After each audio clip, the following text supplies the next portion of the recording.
வணக்கம் மக்களே, நான் உங்கள் விஜயகாந்த். என்னடா இறந்து போனவன் திருப்பி வந்து பேசுறானேன்னு ஆச்சரியமா இருக்கா? யாரு ஒருத்தர் மக்களோட மனசுல இருந்து மறைந்து போறானோ, அவங்க நினைவுகள் இருந்து அழிஞ்சு போறானோ, அதுதான் உண்மையான மரணம்னு பெரியவங்க சொல்லுவாங்க.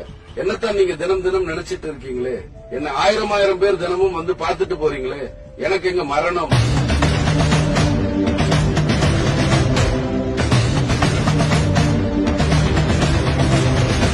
நீங்க நல்லா இருக்கணும் என்பதற்காக தான் நான் கட்சி ஆரம்பிச்சேன். அதே எண்ணத்தோடு தான் என் மனைவியும் மகனும் நமது கட்சியில் இருக்கிற ஒவ்வொரு தொண்டனும் இருக்காங்க என்பதை நான் உங்களுக்கு ஆணித்தரமா சொல்லிக்கிறேன்.